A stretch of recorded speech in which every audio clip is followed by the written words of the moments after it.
I'm David McIntosh with Instacart, and you're listening to the CPG Guys podcast.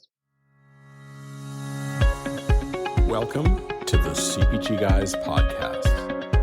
Your hosts, Shri Rajagopalan and Peter V.S. Bond, explore how brands and retailers engage consumers in an increasingly digitally driven world. And now, here are the CPG Guys.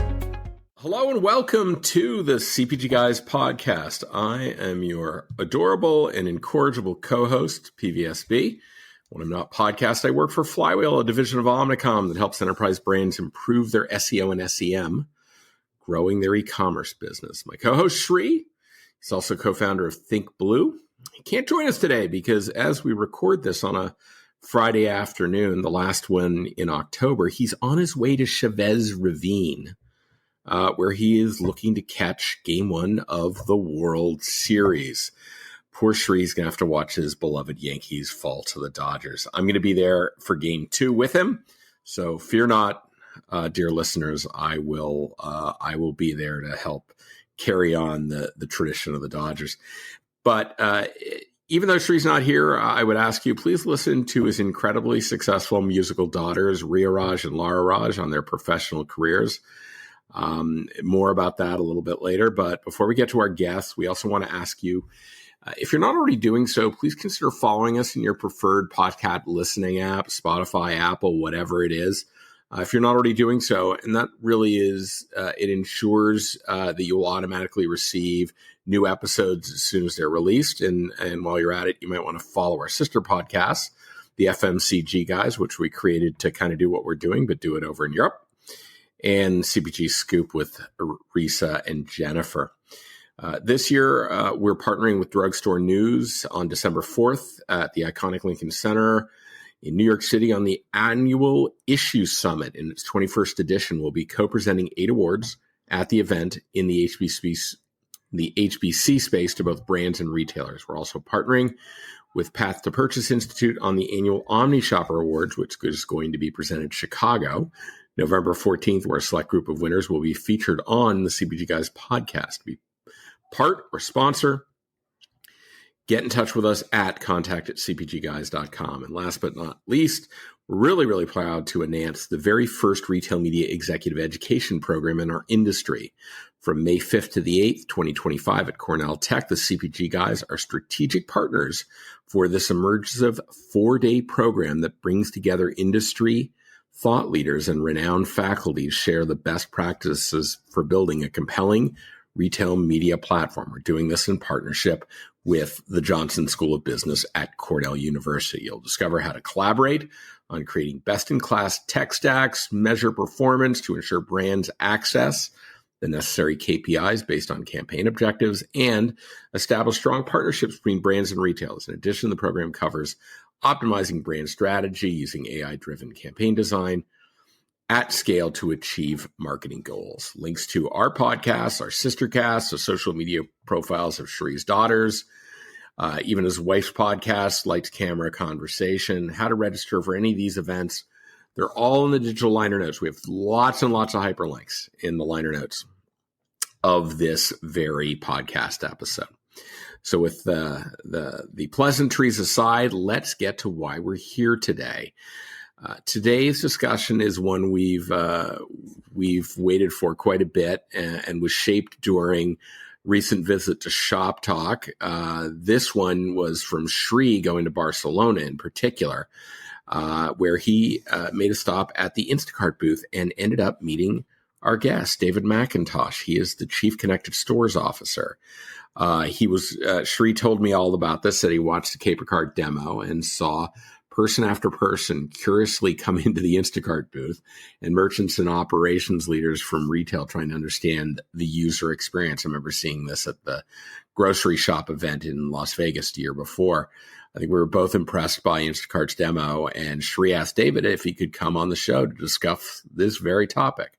So here we go. Let's welcome to the CPG Guys podcast, David McIntosh. Hey, David, how you doing, man? Good. Thank you for having me. Well, I know Shri was really excited after he talked to you in Barcelona. And as I said, I saw the demo of the Caper Cart back at the grocery shop event, I think the prior year. So really great development that's going on here. And we're really happy to talk to you about this. Before we do, and we get to some detailed questions I prepared, it would really great for you to share with our audience, remind them what is Instacart and what is your role there specifically? Yeah, happy to. So Instacart is a leader in grocery delivery in North America. And not only are we a marketplace, but we also have really helped our retailers come online over the last decade, powering things like their e-commerce website with Storefront Pro, powering fulfillment with solutions like Connect. And increasingly what we were hearing from our retailer partners is they were coming to us saying, hey, Instacart, you've helped bring our business online and digitize our online business. Can you also help us in store? We're trying to digitize our customers in store. We're trying to drive omnichannel engagement, but we don't have the technology and the tools to do it. And at the same time, we were hearing from our consumers, customers coming to us saying, Instacart, I love shopping online. I love the personalization. I love the convenience, but I'm also going to the store. How can I get those things I love about Instacart online in the store? And it was really the intersection of those two insights where Connected Store was born. And so Connected Store is a full suite of solutions designed to really help retailers digitize their store, to make an experience that's more personalized, more seamless, and ultimately built in a way that's modular for our partners to be able to roll out quickly. David, thanks for that. I think what you described is incredibly important because, as we all know, about 90 or so % of grocery retail sales in North America is still occurring in physical stores. So to bring a digitized, connected experience to the store is something that is going to affect the lion's share of retail volume and is going to really help a lot of your retail customers. So very exciting. What I'm going to tell our audience is, as you're listening to us going on and you want to know more about David and you want to know more about Instacart, fear not. Much like we have hyperlinks to all the things I told you before, we're going to have in the digital liner notes of this episode, link to David's LinkedIn profile, to Instacart's LinkedIn page, and of course, Instacart's corporate site, so that you can multitask and learn a little bit more about them as you listen to us carry on this conversation. So, David, with that, I'm gonna get to the questions. I think it would be really helpful for us to know a little bit about your background. And I'm always curious to understand like what you consider some of the pivotal roles or stops on your career that you think were instrumental in you being able to succeed in your new role at Instacart. I know you started all the way back at Berkeley, but I'd sure love to know that transition and what you consider to be instrumental in what you're able to do now. Yeah, happy to share more. Before Instacart, I was the co-founder and CEO of a company called Tenor, which is a search company for expression, for animated GIFs. So if you've ever sent an animated GIF in WhatsApp or Facebook or Twitter, you've probably used Tenor. It's pretty ubiquitously embedded in all the major messengers and even operating systems at this point. Started the company in 2014 and grew it to several hundred million users, several hundred million searches per day before it was acquired by Google back in 2018. So a little under 4 years after we started the company. And we had a lot of continued success at Google. Tenor was bought by Google Search Org. And over the course of 3 years at Google, we grew Tenor to over 1 billion users, several billion searches per day. So we continued to see a lot of success, really by focusing on the 4 key levers of the Tenor ecosystem. When you think about doing a query on Tenor, you're interacting with several parts of the ecosystem. So one obviously is you're making a search, but you're also querying an existing body of content that has to come from content creators, from movie studios, television companies. We also had an advertising component to Tenor that was quite powerful as well as distribution partners. And so I wasn't planning to leave Google. It was incredibly serendipitous how I ran into members of Instacart's senior management team at the time. But there were 2 things that really intrigued me about the Instacart business.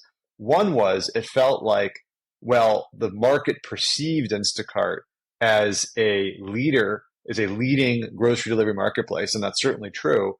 The actual depth of the business and the opportunity of the business was so much broader, meaning that Instacart was already powering so much of its retailer businesses. So if you think about a retailer like Sprouts, for example, you go to sprouts.com, that entire website is powered end to end by Instacart in addition to the fulfillment capabilities. And so it struck me that delivery was a much broader wedge into a massive market opportunity to fundamentally help our retailer partners digitize their business over the coming years. It started with delivery, but ultimately would unfold into a much broader set. And that happened very organically, didn't it? They built those capabilities as an offshoot of them trying to support their retailers in the delivery, the core delivery business. Those other services just kind of evolve naturally. That's 100% right. As Instacart was onboarding a number of retailers in the early days, Instacart would approach the retailer and basically say, look,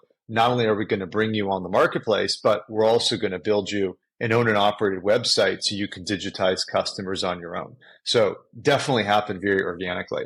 And the more I dug into the Instacart business, what was fascinating is, at first glance, you could say there's nothing more different than a search business for expression online and a grocery delivery business. But the similarity is they're both ecosystems. You both have to serve many stakeholders. So going back to Tenor, we always had to balance what do we do for the user experience versus what do we do for our content partners versus what do we have to do for our advertisers, and then what do we have to do with our distribution partners, right? So we're constantly thinking about how do you balance that ecosystem and make it a win-win-win.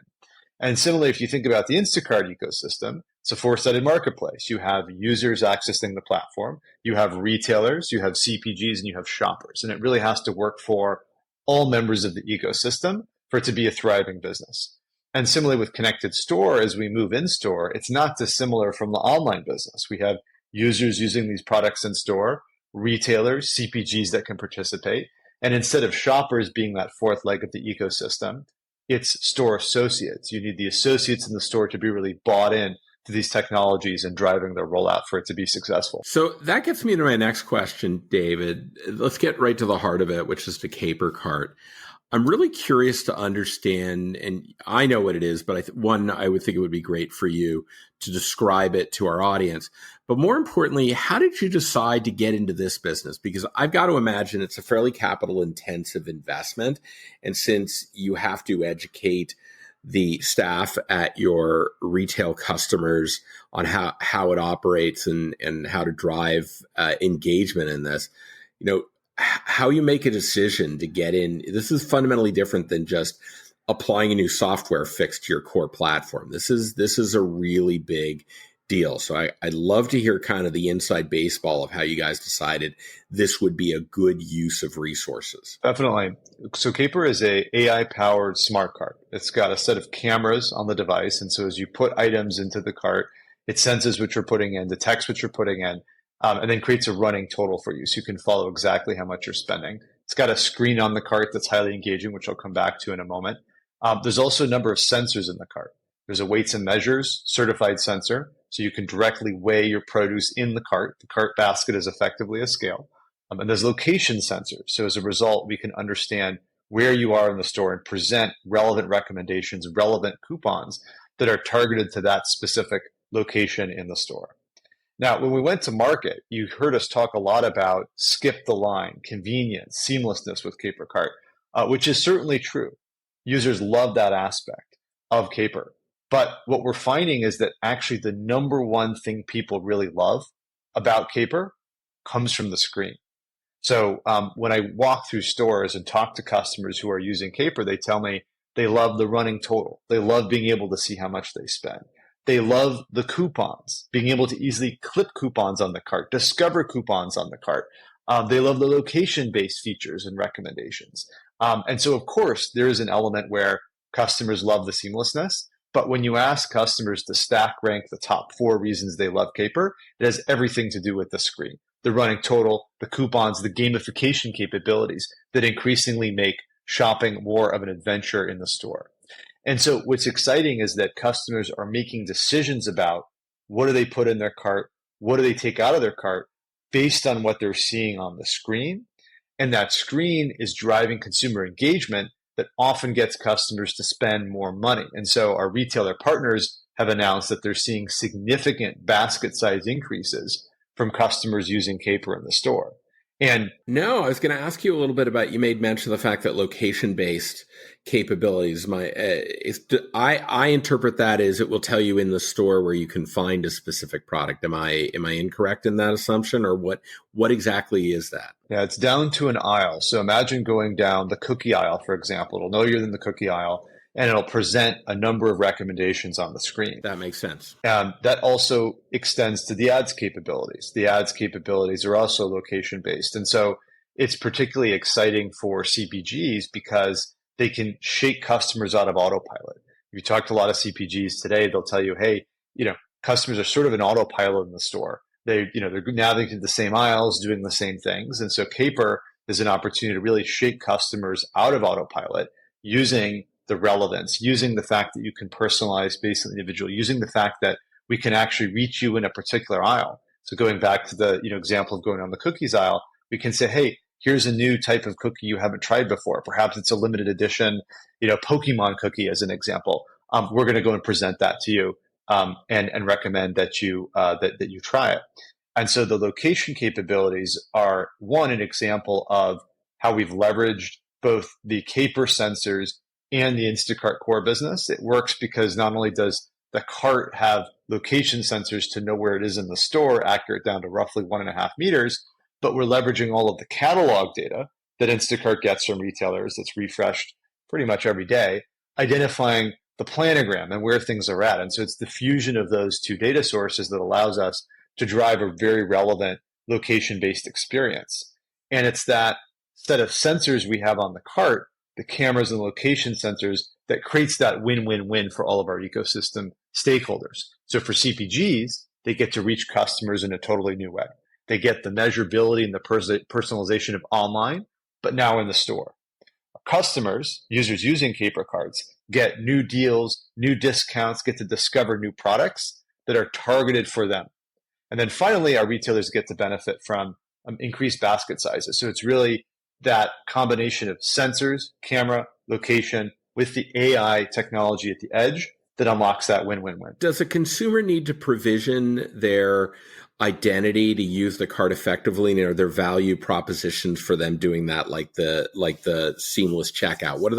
Why would a consumer, the cart's great, it'll give you the running total, but why would they want to identify themselves as they're going into the store and picking up the cart to go on their shopping trip? Customer doesn't have to identify themselves. Most do, though, logging in with loyalty. So the vast majority of customers are punching in a loyalty number or a phone number or some other authentication mechanism. It's very easy. One of the key principles of the cart experience is it's built to be modular and fit into a retailer store. And so the beauty of the cart form factor is the vast majority of customers in the world have shopped with a shopping cart before. They know how to grab a cart out of a vestibule and start shopping. And so Caper is no different, except that it has a screen in front of the customer. And we've seen a lot of consumer enthusiasm in putting in their loyalty number, putting their phone number in so that they can not only get loyalty benefits and rewards on the cart, but also be able to access things like coupons, or they can then clip coupons more easily, discover deals more easily, and so forth. All right. So my next question is, I understand there are various modules of Caper to Cart. We'd love to understand how your platform is effective to drive better customer experience through these. And I know I saw reporting that you made some announcements about enhancements to the cart at the Grocery Shop conference earlier this month. Would love to hear about that as well. Certainly. So in terms of different modules, one we talked a little bit about already, which is loyalty. How do you enable a customer to log in with a retailer's loyalty program? And that's particularly popular with a lot of our retailer partners because they're looking to create new ways of engaging customers in store. So that's a very popular one. Another module is around couponing and deal capabilities. And now with the most recent announcements, they are location-based. So we can enable not just CPGs, but also retailers to reach customers in new ways. Third, we enable connectivity to other parts of the connected store ecosystem. So one example of this is we also made an acquisition of a company called FoodStorm, which digitizes the deli. So FoodStorm puts an order management system in the deli. Customers can order from their phone or from their kiosk. And keep in mind, a lot of orders today are being done on pen and paper. So they're very error prone. Customers have no idea when it's going to get done. Associates don't really like it. So FoodStorm digitizes that whole process. Now, not only can you place an order from your phone in a kiosk, but you can also place an order from Caper. And when you place that order on Caper, it tells you when it's being prepared and tells you when it's ready to pick up for a totally seamless proposition. And a lot of retailers are looking to ultimately drive more usage, more penetration of the deli and fresh. It's a differentiator for many of our partners. And so it's another example of it's better for consumers, better for retailers. Another interesting thing about the sort of modular nature of Caper is that we also support integration into Storefront Pro. So Storefront Pro is our e-commerce platform solution for retailers. So a customer can take their shopping list that they've built online or what they purchased online before and sync that to the Caper cart when they get into the store. And as they put items in the cart, it crosses those items off. That's brilliant. So they can have they're choosing the specific items, building their list, and then the cart recognizes that item has been added to the basket and strikes it off. That is phenomenal. You know, I really love the your mention of the deli, because there's nothing I hate more than sitting in that pool of people that have grabbed the little paper ticket and they're waiting for the person to call their name. This is going to save everybody a whole lot of time, and they can be shopping the store while their order is being prepared. That's great. Any other things you want to highlight? Also connects to other parts of our ecosystem. So, one thing I was going to say about FoodStorm that's interesting is we're seeing gravity between the product lines. So we have retailers like Save Mart, for example, that announced that they're going all in with Instacart. They're using Instacart for Storefront Pro. They're adopting FoodStorm. They're adopting Caper. They're adopting Carrot Ads, which is our ad solution for e-commerce. And so with those product connections, we're seeing that retailers that perhaps started by adopting FoodStorm will say, hey, now that I've digitized my deli, I want to actually digitize the shopping experience with Caper, because the two connect to each other. And so that's what I mean by modular, that these product capabilities fit together like building blocks, but a retailer doesn't have to use all of them off the bat. In terms of where we're going in the future, we have another product called Carrot Tags, which is a software layer on top of electronic shelf labels that today is connected to our Shopper app. So if you walk into any Aldi store in North America today, and you're an Instacart shopper and you're picking an e-commerce order, there's a little light bulb button next to every single item in your picking list. You can tap the button and it lights up the tag on shelf. And what's exciting about that is that it improves order quality and efficiency. Oh, yeah. And speed. Yeah, really efficient. It's really exciting. And so in the future, we're going to connect that to Caper, so end consumers can also do that as well. They can light up tags to find things on shelf. Brilliant. Those are some seriously good enhancements. Wow. I am duly impressed with kind of where you're taking this. Obviously, retailers see this, they get really excited. What does it take for a retailer to decide, I want to deploy Caper carts at my stores? Like, what is the process? How long does it take? You know, what is their investment in it? How does this all work? Great question. And I will say a key principle in it is to really minimize investment and work from the retailer partners to make it as easy as possible and modular. So at a high level, a lot of what we need from retailers, in many cases, we already have. So for example, we already have relationships with a lot of our retailer partners, on the catalog front. And so the catalog is an asset that can already flow in. I mentioned the location capabilities early. Yes, we have location sensors on the cart, and yes, there's a process that's specific to the cart, but a big chunk of why that works is because we're already getting planogram information with aisle level information about items in the store. And so I will tell you that some integrations have taken more recently as little as 2 months because what we've done is a variety of existing POS integrations. And so if a retailer is on common infrastructure that we've already integrated to, a POS system, a loyalty system, it's much, much simpler to go up and running. Obviously, there's some retailers that want more customizations. They want us to integrate into unique flows. Perhaps it's a unique bakery flow and so forth. And so we'll sit down and map that out at the very beginning of the process. But start to finish, we have done it as fast as just a handful of months. I think the other thing that's important, you alluded to this earlier, is how do you make sure that you get buy-in operationally from the staff in the store? And so even subtle things we've done like stackable charging are really critical in driving buy-in from staff. So if you don't have what I mean by stackable charging is you can push in the carts like normal shopping carts, and they charge in a line. So there's something called a fixed charger. I'm thinking about the Aldi carts where you put the quarter in and it unlocks. It's kind of got that daisy chain effect of being able to charge. That's exactly right. It's daisy chain, but you obviously in this case don't have the chain, right? But they all connect to each other. So it's the same principle. And as a result, you don't have to plug in the carts individually to charge them. And so you can imagine if you have a bunch of carts in the store and the associates have to plug them in, that's a lot of work, which they hate doing, right? And so you got to make it easy and seamless to put in the store. And so stackable charging is one example. We also have a variety of capabilities that we've called Caper Cloud, where associates can keep an eye on carts in the store, monitor transactions as they go through them. And so that makes it also very easy for staff to monitor the carts as they go out. That's pretty cool. I want to remind our audience that I have the distinct pleasure of speaking today with David McIntosh. He's the Chief Connected Stores Officer for Instacart. So my next question for you, how does one learn customers' traffic details and basket details from Caper carts?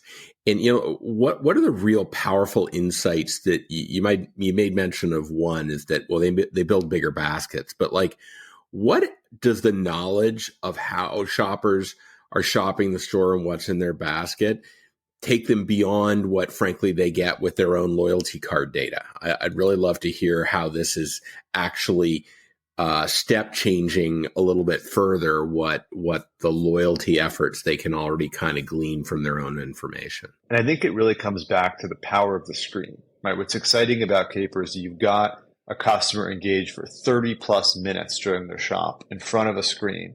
And most folks identify who they are with loyalty. They log in at the start. And so that's extremely powerful because it allows for the potential of intra-shop discounts, promotions. So you could take the list example earlier.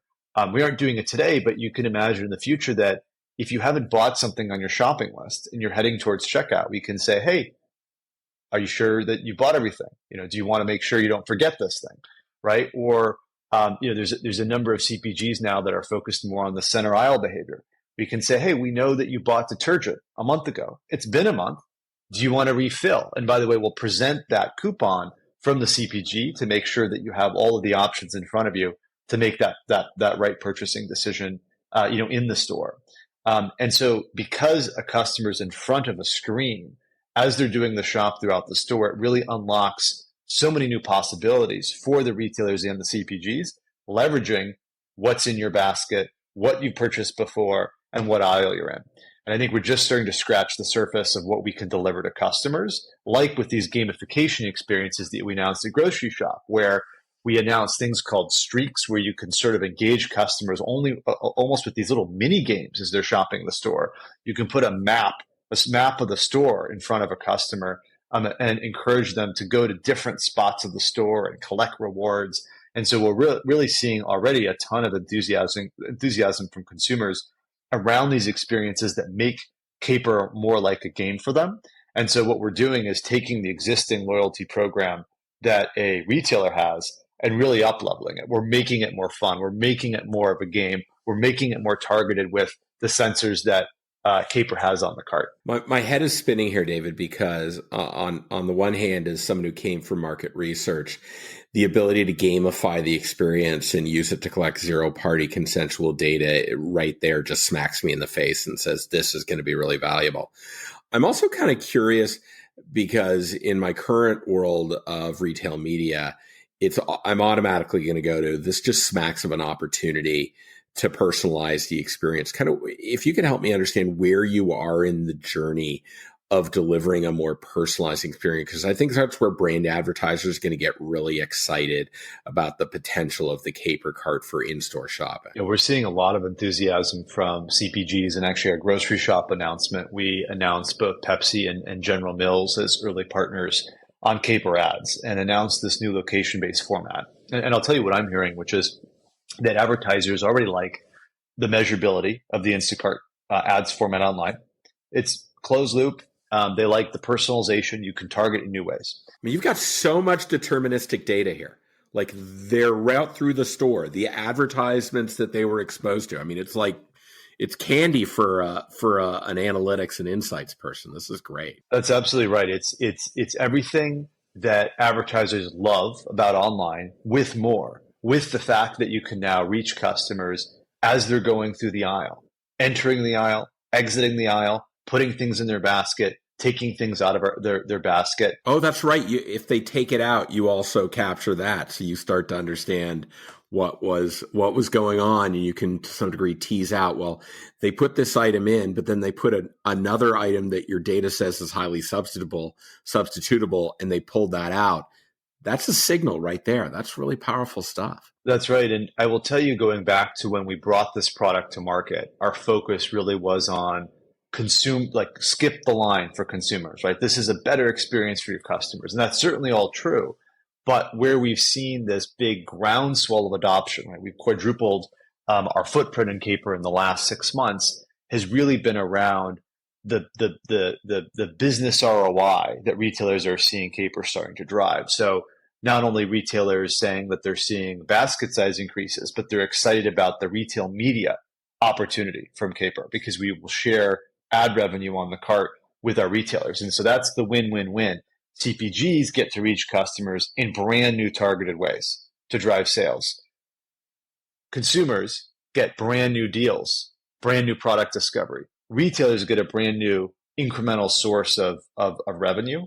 And so increasingly, we're seeing a lot of retailer partners invest in Caper because they see not just the opportunity for basket lift, but the opportunity for retail media as well. You can deliver discovery messaging to consumers and collapse the funnel very quickly because they're right there in the store where they buy it. Like I think in terms of DSP and programmatic advertising. You're doing it when they're not in a shopping or discovery mode, and they're not even in the store. They may be in the store, but they may not be thinking about your product. You can actually, based on location, my head is just going crazy here thinking about your ability to serve up relevant ads to the right consumer. So I can see why everybody's really, really excited about this. It sounds to me like you treat Caper Cart not as a project. Hey, you built a nice cart and you put it out there. This is a product you're looking to enhance. I'd love to understand how you think about the development cycle and what are the influences. I've got to imagine your customers, your retail customers' influence. I got to imagine consumers. Like what goes into the development of this product and prioritize where you're going to take it. We definitely think about the product of Caper like we do the Instacart product, where we're really thinking about all stakeholders of our ecosystem and thinking about how do we create win-win-wins, right? How do we do things that benefit each element of that ecosystem? That's an overarching principle. And then in terms of the product development pace, it's actually quite rapid because much like the iPhone, where you can get app updates every couple of days, we ship regular software over-the-air updates to the Caper Cart. And so we actually recently pulled up the rate at which we ship updates from once a month to once every 2 weeks. So if a retailer wants, they can get brand new updates on the cart every 2 weeks. And so we're actively bringing new product or new product capabilities to our users quite rapidly. And from a hardware perspective, we really future-proofed the carts. So we have NVIDIA Jetson boards on the carts that are quite powerful, which enables us to deliver these AI capabilities. And we've even done things like implement the carts with side-facing cameras. So we aren't using the cameras today that are side-facing, but in the future, if a retailer wants to, those side-facing cameras can be used for out-of-stock detection, in the store. That is such a great, because you're essentially using the consumers and their natural path through the store to affect a critical component of your ability to service their needs, which is monitor in-store, instead of necessarily having an automated robot going up and down the aisle, which, to some degree can cause friction in the shopping experience. People going with their carts, that's just a natural part of shopping. It doesn't detract from any aspect of that process, and it efficates your ability to actually monitor the inventory levels. Wow, I didn't even think about that. Wow, man, you're kind of blowing my mind a little bit here. I'm going to admit, David, this is much more. I mean, I thought it was a lot, but it was much more. We've got about 35,000 followers now on LinkedIn, made up of some of the largest brands and retailers in the world, but also a lot of mid-tier and small ones too. Why should these companies be particularly paying attention to what you've done with CaperCart? What if I were to say to you, make your pitch, what's your big value proposition that says you need to pay attention to this because? 3 reasons. One is it starts with the consumers. Consumers love using CaperCarts. We've talked publicly about the 70 plus NPS that we have in Ramp stores. When I talk to users, I see people of all ages using Caper. We've had launches where people will line up to use CaperCarts. And so the consumer love for the experience is phenomenal to see. And again, it's not just the convenience of the experience or the seamlessness of the experience. They love the running total. They love the couponing. They love the gamification. I see people shopping with their family. Kids will actually grab their parents and say, no, we've got to shop with Caper. They'll put things in the cart. I've personally seen kids tell their parents, no, let me scan. I'm scanning, right? It's really, they think it's a game. It's entertainment. Exactly. And then we're building on that with the gamification capabilities. So one is just the consumer pull around the product is real. Second is now we're seeing our retailers are announcing that they're seeing Caper drive basket size increases. And it's the media opportunity, the retail media opportunity. It's a new way to generate incremental dollars, new revenue, and it comes from from the location sensors and the camera sensors. So it truly is incremental to all the stakeholders.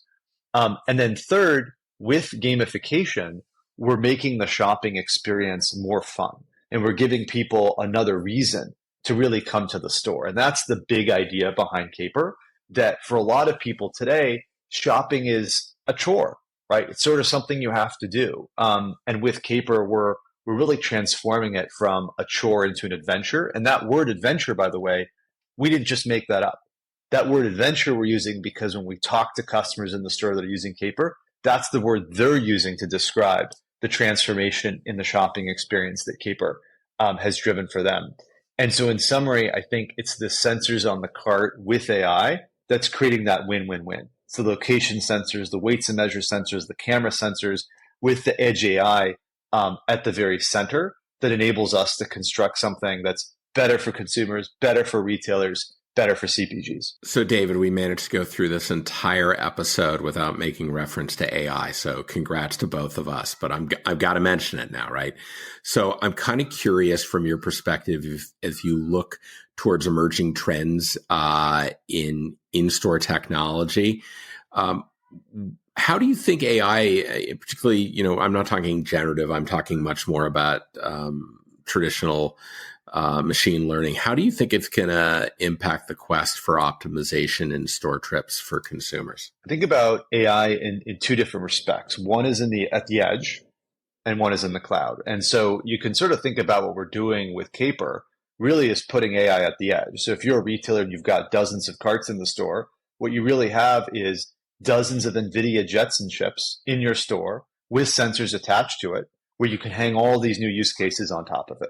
Right. Today, consumer-facing shopping experiences, but as we talked about, tomorrow, location-based experiences, potentially experiences that leverage the side-facing on a stock cameras and so forth. And so I think one element is edge AI will transform the store. These camera sensors, location sensors, weights and measures sensors are going to deliver better experiences for consumers and ultimately more efficiency for retailers. Then the second element is AI in the cloud. How is that going to transform the experience? Well, On the Instacart side, we're already seeing this with Carrot AI, which is a bot in the Instacart app. You can ask the bot a variety of questions. And so you can imagine in the future, a consumer might say, hey, Instacart, can you make me a shopping list for a family of 5? I want to spend under $150 this upcoming trip.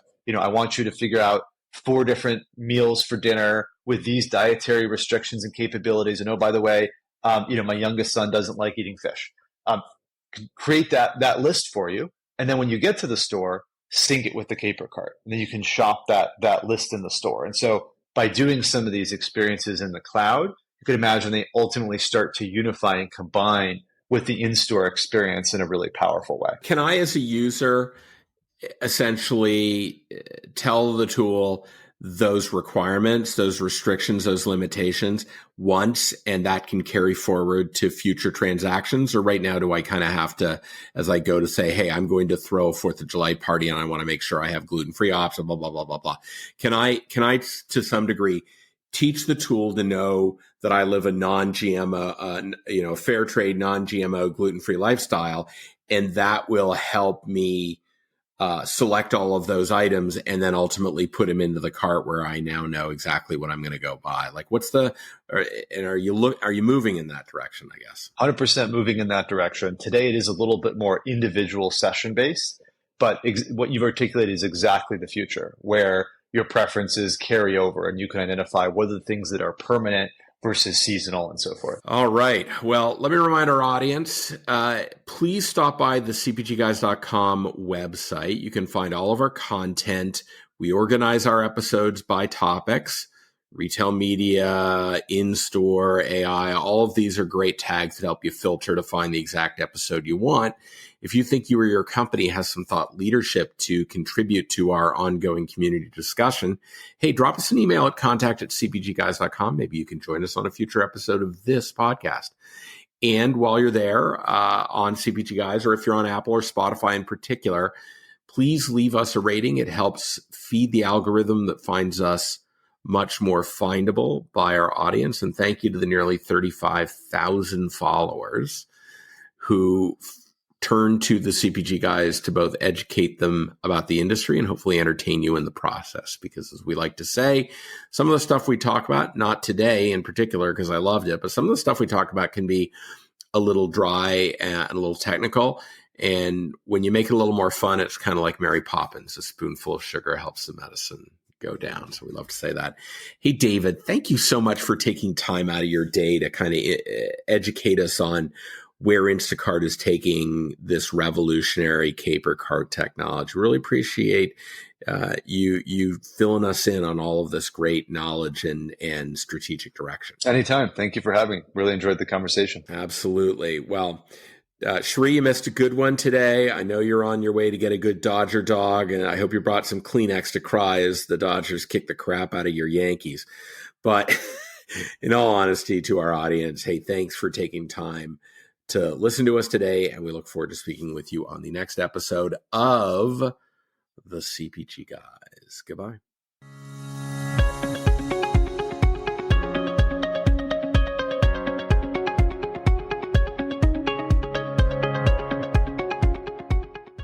The content in this podcast episode is provided for general informational purposes only.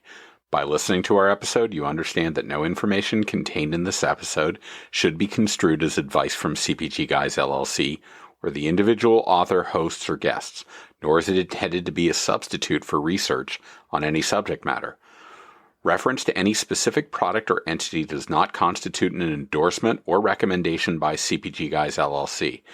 The views expressed by guests are their own, and their appearance on the program does not imply an endorsement of them or any entity they represent. The views expressed by CPG Guys LLC do not represent the views of their employers or the entity they represent. CPG Guys LLC expressly disclaims any and all liability or responsibility for any direct, indirect, incidental, special, consequential, or other damages arising out of any individual's use of, reference to, or inability to use this podcast or the information we present in this podcast.